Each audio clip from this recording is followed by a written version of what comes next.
Good evening, lovely tubers. White Mexican back again for another Market Watch investments video for you guys tonight. Have a plethora of things going to be showcasing for you guys.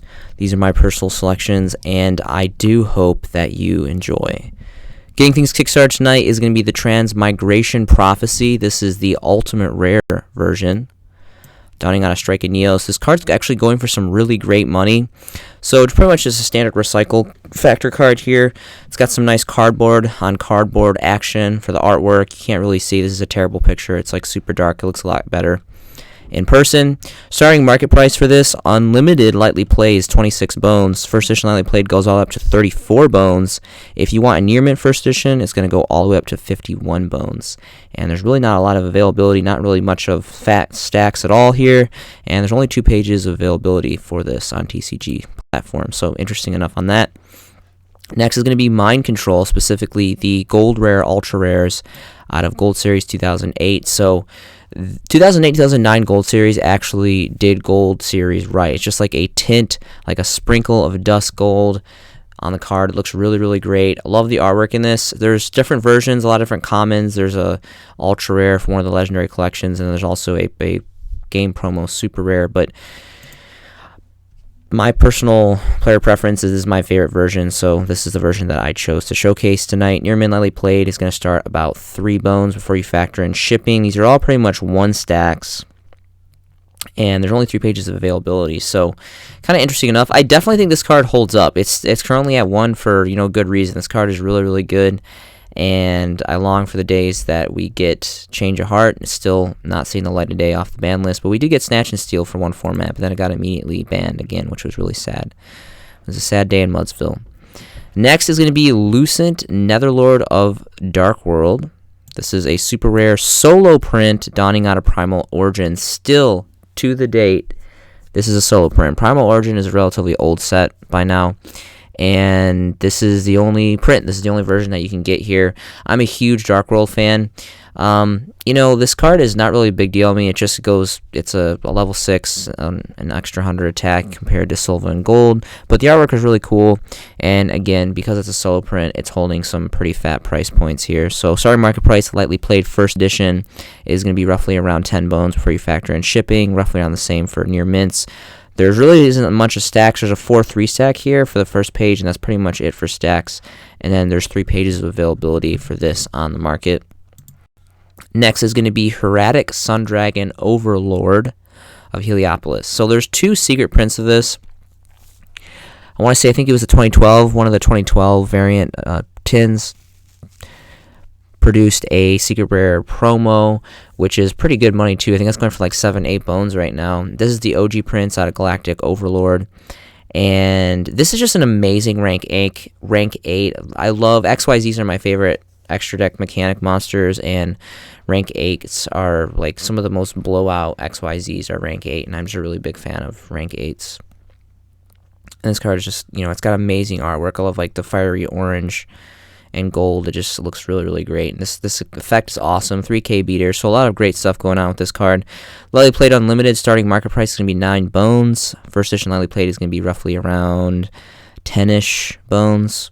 And then if you want near mint first edition, it's going to go all the way up to 16 bones. And there's only 2 pages of availability, and the first page is all 1 stacks, surprisingly enough. Next is going to be Breakthrough Skill. This is the ultimate rare print, dawning out of Cosmo Blazer. I'm a huge Dino Rabbit fan, so this is kind of silly, but I just noticed that this is Dolka, or at least it looks very resemblant of Dolka, so that's another really cool XYZ monster. And the artwork is fantastic in this, and Cosmo Blazer is a relatively older-ish set now, and this is just a really great ultimate rare. The recycle factor behind this is pretty cool. And let's see, starting market price is going to be roughly around 11 bones for lightly played. And then if you want near mint, it goes all up to 14 bones. There's no first editions on the first page, 5+ pages availability, and the first edition is not on the first 2 pages. First edition is going to be 20 bones for a lightly played. That's a single stack. If you want near mint first edition, it goes to about 21. So interesting on breakthrough. Next is going to be Soul Release. I think this is a very highly underrated card. This is an extremely old card. The original print goes all the way back to Gen 1 Set 2 Metal Raiders. And this is the only holofoil version that we have as a super rare, dawning out of Secret Forces. And Secret Forces is an extremely undervalued set. We got, that set was known for the original high rarity secret rare prints of Necros. Necros is a really big, fanboy fodder. There's a lot of following behind that deck, and it's a beautiful deck. It's a really fun deck, and ritual eccentric and all that. But there was also like Yusenjus. Yusenjus didn't really get a lot of popularity that came out of that, and they all pretty much came secret. And I just love how they just swarm through additional normal summons. And there was super rare Royal Decree, and of course we got Soul Absorption, which is also a super rare, which is the only holo version that we have here in the TCG. Unfortunately, we got the censored version. Obviously, OCG in Japan, they took the dress away for their prints, but kind of is what it is. This is definitely one of the top prints because this is, again, the highest rarity as a super rare and the only holofoil that we have, but I would not disregard the original magic stamped Metal Raiders, specifically first editions. Those are also very, very nice and nostalgic and very collectible, so I would definitely check those out. But for time purposes, I'm just going to go ahead and review the super rare versions. So starting market price is roughly around $1 for unlimited. First edition near mint is roughly going to be around $2 if you factor in shipping. These are all pretty much 1 stacks, and there's 4 pages of availability. So really quickly, I'm just going to switch over to 3 stacks because this card is extremely affordable, so you're going to want to kind of buy in bulk. Here, there's a lightly played first edition. There's a 3 stack for roughly around $1 before you factor in shipping, and that goes to pretty much almost a phantom under $3 for this fat 35 stack from Yadalak, the infamous legendary bird. So there's about 4 pages of availability for that specific print. Next is going to be Air Knight Pearshaft. This is the secret rare print dawning from Speed Duel Battle City Box. So this was originally an ultra rare out of, I believe, Labyrinth of Nightmare. There was also a Champions Pack rare. Both of those versions are really great and collectible, more specifically for the first editions for the ultra rares as being, Gen 1 Yu-Gi-Oh! But this is the highest rarity that we have, and I know that a lot of the mass populace of players really tend to kind of look down on Speed Duel cards, and they have Speed Duel here, and they have an actual Speed Duel embedded stamp here, so I mean they're self-identified, but this is still a very aesthetically pleasing card, really, really gorgeous card. There's amazing history merit behind this for GOAT format, and just being, a fairy light, and it's just great draw power, and it does piercing damage, and there's just a lot of really great stuff going on with this card, and I think this is a really solid investment. And I've talked about this card quite a bit, and the price really hasn't much changed. I invested personally in this card. I think it was roughly around $3. So you can see here starting market price is $4 before you factor in shipping, pretty much all across the board for near mint first editions. And there is still a 50 stack and a 53 stack here, so there is plenty of availability. And I just, again, this card's new, so it's relatively affordable, but at the same time, it's kind of getting to the point where it's kind of, uncomfortable. I can maybe see a lot of players investing in maybe a play set at minimum of this, but it's getting to that point where, it's not I think this is kind of considered a medium level investment at this price point, but this is definitely a long haul investment, and I do not think that this card, once these stacks run out, after these fat stacks run out, and this card gets older, it's definitely start to dwindle on the market, and that's when its price is going to increase.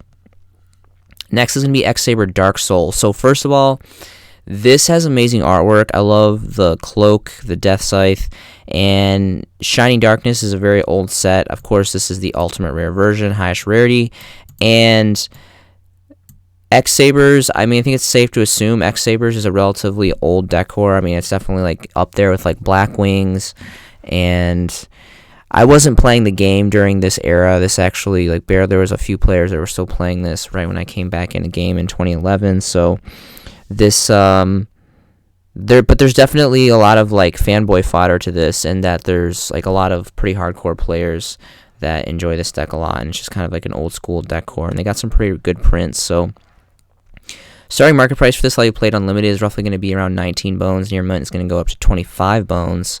The first edition is lightly played for a whopping almost 40 bones here, and then near mint first edition goes all the way up to a phantom under 50 bones. It is a 3-stack, but there is only 1 page of availability on this, so this is quickly dwindling on the market. Next is going to be Topologic Trisibania. This is the original secret rare prince dawning out of flames of destruction.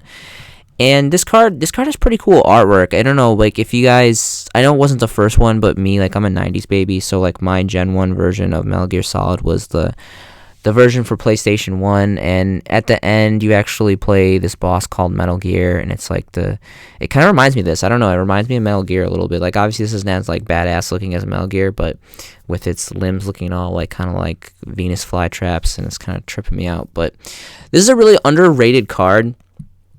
And, you know, it's a really nice rarity. Flames of Destruction is, you know, relatively new. It's not that old, so plenty of availability to get this card. But the sheer fact that you can just, like, summon a monster, I mean, even your own, and then just completely clear field for back row if your opponent's playing heavy back row.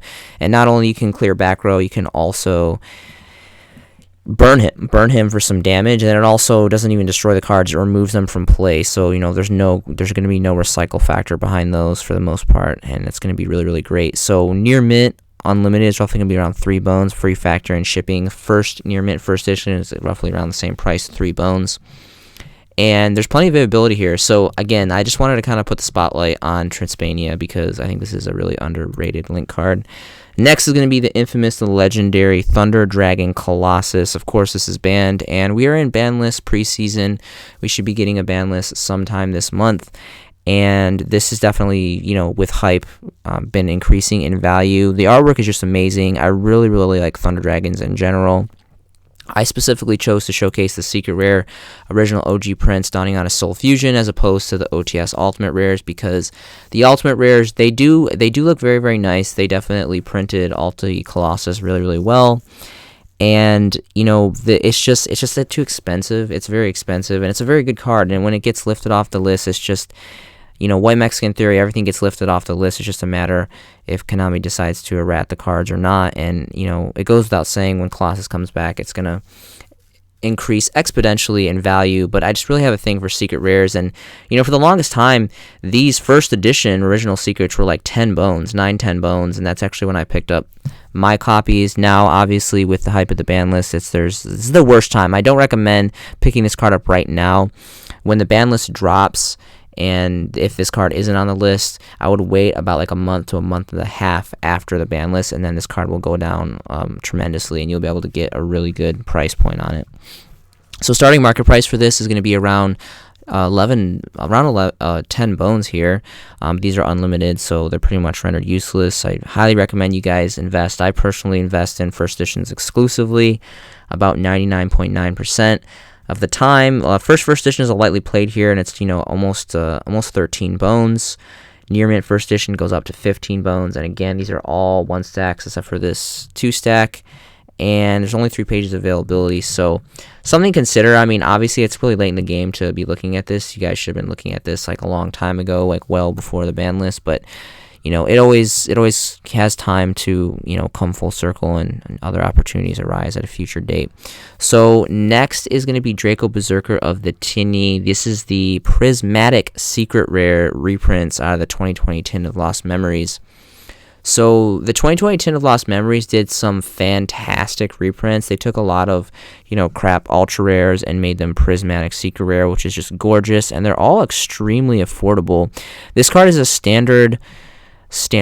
It's a generic synchro, so you can pretty much, if you can synchro someone, you can put this card in your extra deck. I think its artwork is really cool, relatively cool. The effect is pretty good too.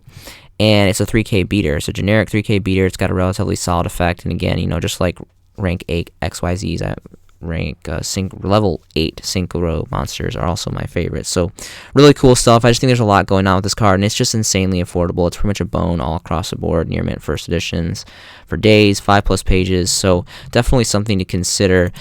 Even more so is going to be Saber's Quantum Dragon, again being the prismatic reprint out of the 2020 Tin of Lost Memories. Artwork is pretty solid.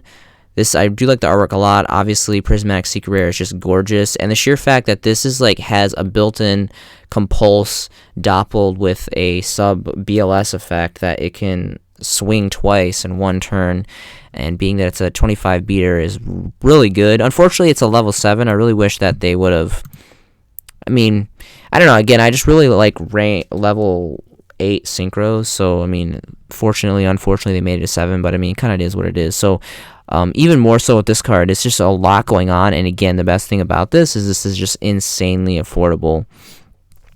There is a first edition near mint stack here of 8 for under a bone. This card is just insanely affordable, and I love this card. And it's generic too. It is a generic synchro you can play in any deck, and it just has really amazing effects. Next is going to be Droll and Lockboards. So specifically, I'm showcasing the super rare versions from OTS Tournament Pack 1. These are my favorite versions. Obviously, there is a OTS Ultimate Rare, and then the Star Strike Blast Rares, which are really great alternatives as well.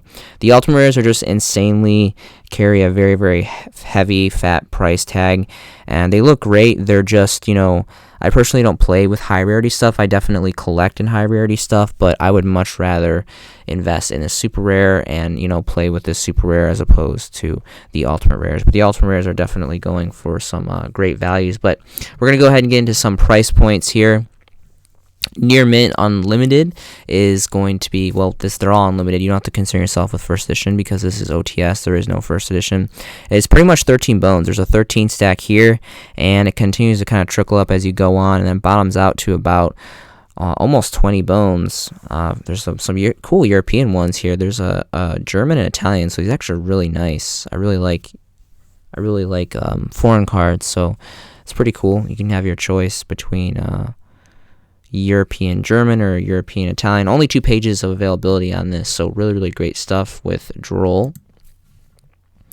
Next is going to be Skull Archfiend of Lightning. This is the OG print as an ultra rare, dawning out of the very legendary, nostalgic Gen 1 Dark Crisis. The artwork is just fantastic on this. This is obviously just like an augmented version of Summon Skull, the OG. And this card is just insanely old, and its price for collectability, specifically for first editions, is definitely reflecting. Starting market price here on TCGP, lightly played limited, is 6 bones.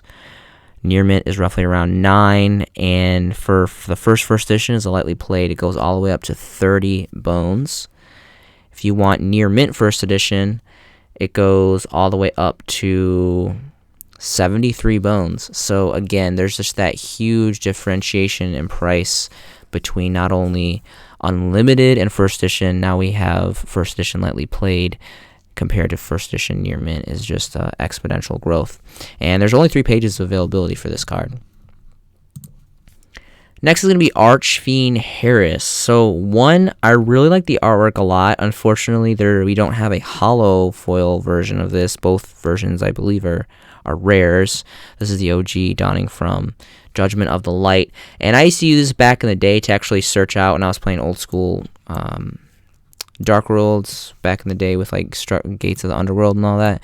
I was using it to actually search out Trance Archfiend, because I used to love running a trip stack of Trance Archfiend back in the day with that deck. And anyway, you'd use this and usually got it off by pushing it off in XYZ rank 3, usually like a Zenmaines or a Levier or maybe even a Leviathan Dragon back then, because those cards were relatively new and pretty beastly.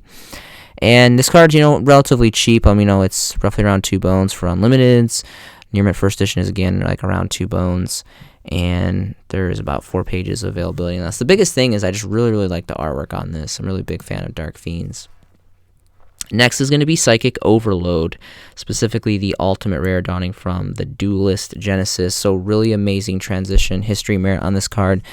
On this set was the set that premiered the Synchro extra deck mechanic for us here in the game. So really amazing history merit behind that.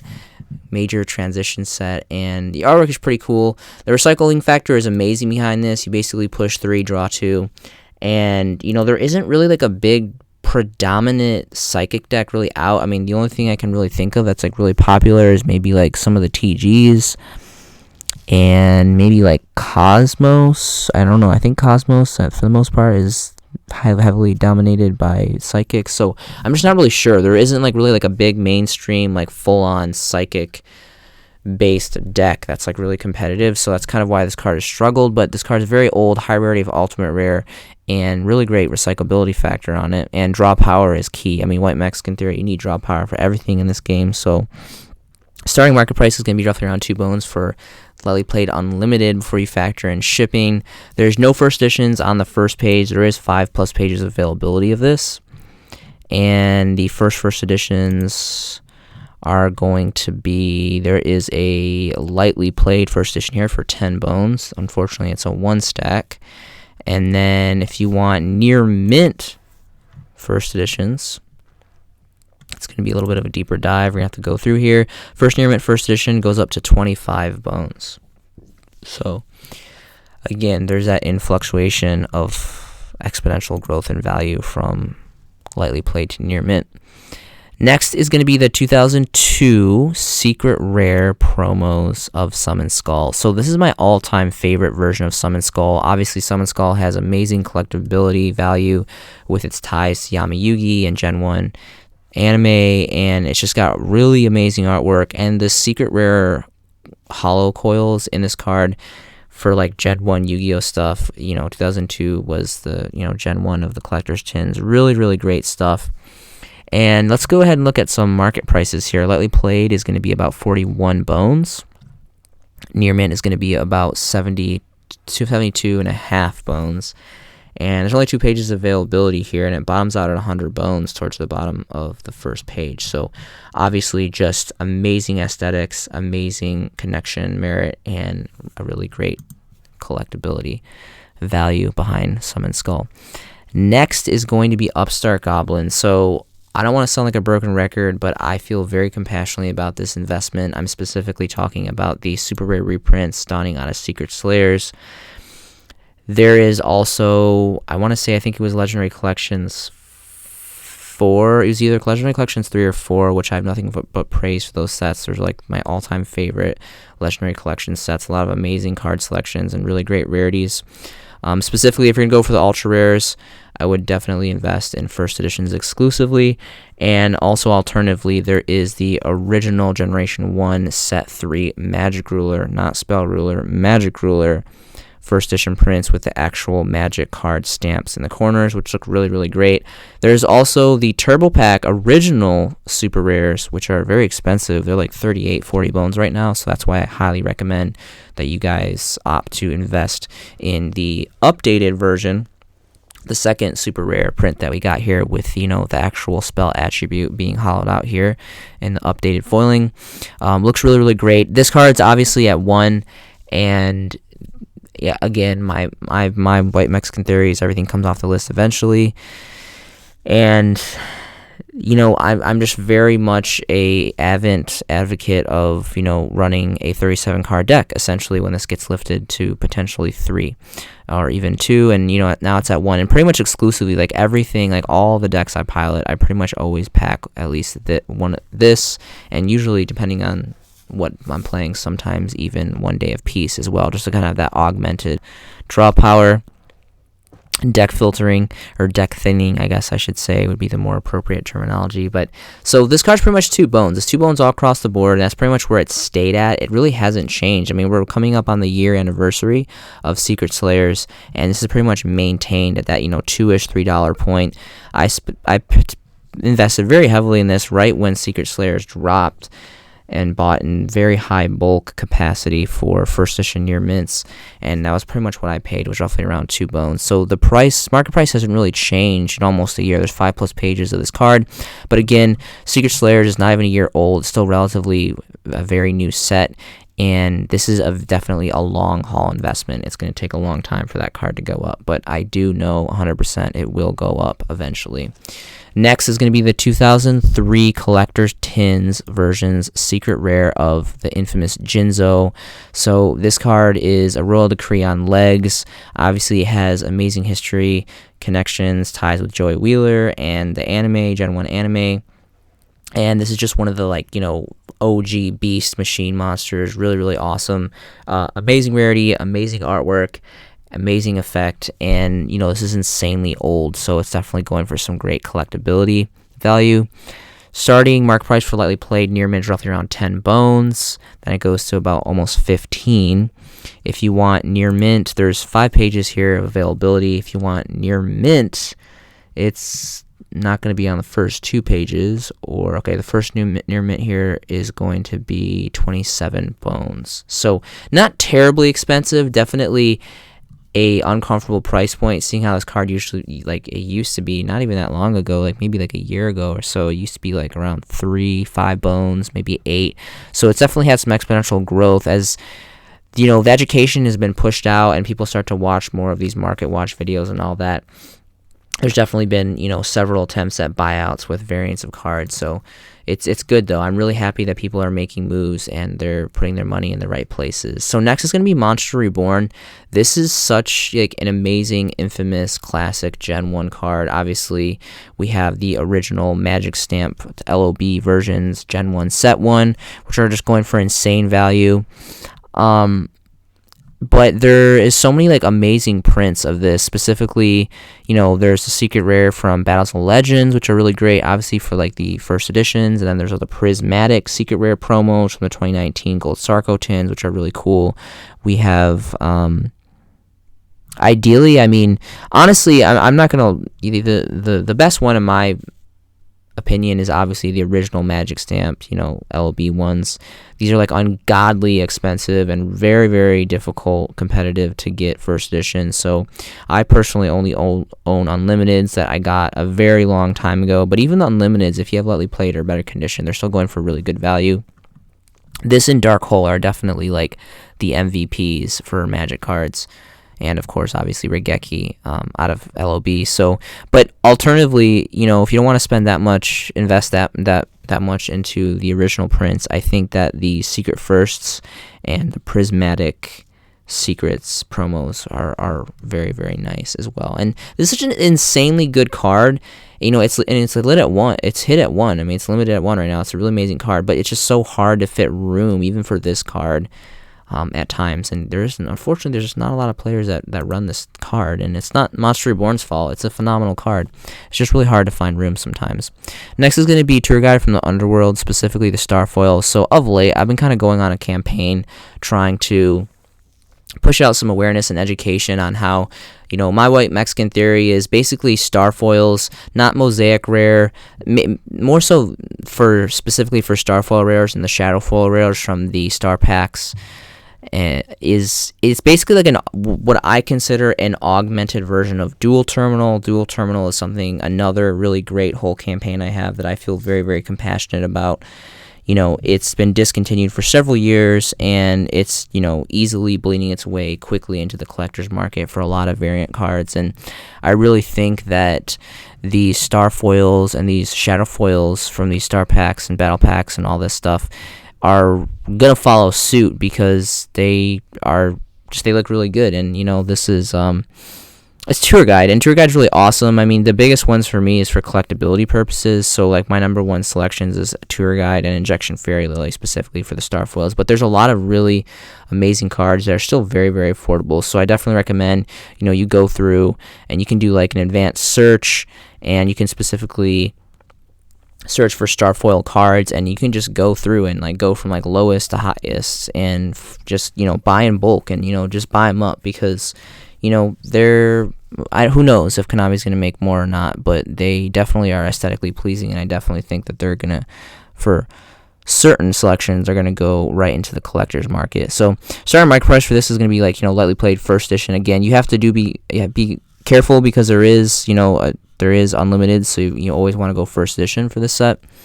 And it's pretty much like 3 bones. It's lightly played first edition, but it's 3 bones. And if you switch over to 3 stacks, there's just really not a lot of availability. There's just 4 listings here for the stacks, and there is, you know, 2-3 stacks here for roughly around 3 bones before you factor in shipping. So really cool stuff on Starfoils. I just really, really think that we're going places with Starfoils. Next is going to be Slifer the Sky Dragon, specifically the standard secret rares. Trips me up. So the Dark Side of Dimensions movie pack. Literally, like, Konami milked this to hell. There's so many different variants of this. We have like standard secret rare, we have like gold secret rare, we have premium gold, standard gold. Like, they reprinted this set like 4 times or something. It was pretty ridiculous. And personally, I think this is the best variant. I don't remember. I'm pretty sure, yeah, there is secret golds of this. I'm pretty sure that this was the only set that donned specifically this rarity. I really like this rarity specifically. Like, it looks like lava, fire things at the bottom here, and like the wings all expanded out, and it's just this artwork is just unparalleled. I really like the artwork a lot. So the standard secret and even the gold secrets, because the gold secrets actually came out very, very nice in this set for the majority of the selections. I think it's really great. Near mint first edition is roughly going to be around 3 bones, and there is only 1 page of availability, and this bottoms out at 20 bones. There's a 5-stack for near mint first edition. So I can't be the only one that noticed that this card is just really, really amazing, and it's not that old, but it's definitely finding its way into some really great collector's value. The last card that I have for you guys tonight for the showcasing is going to be Dark Magician, specifically the secret rare tin promos from Mega Pack 2017. There's several different variants of this artwork, but this is the highest rarity as secret rare. I really like this artwork of Dark Magician, and again, this is only a four-year-old card. It's really not that old. This is definitely a long haul investment. You guys are definitely going to have to sit and wait on this one, but this card is still very relatively affordable. I'm going to switch over to 3 stacks here, and there's only 2 pages for 3 stacks. The first stack is near mint, and it's roughly around 3 bones, so it's definitely had, a significant increase in value, because, several years ago I was picking these up for, like, under a bone, because, the Mega Pack 2017 tins had just dropped. They were mass-produced, and, pretty much, people were essentially almost giving the promos away at this point.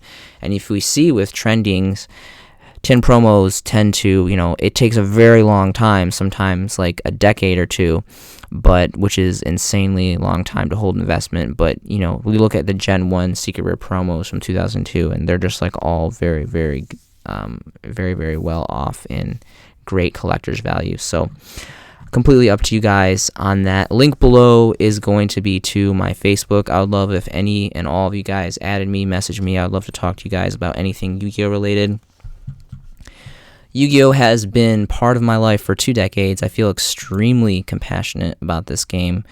I love the dueling, the deck building, the creativity, the diversity, the friendships, the brotherhoods, the investments. There's so many really amazing things that this hobby brings to the player base. Thank you so much for watching this video. I hope you guys are enjoying this content just as much as I am creating it for you guys. I hope you guys are making some fantastic Yu-Gi-Oh! Investments yourself. This has been a showcasing by The White Mexican, and I'll see you in the next video.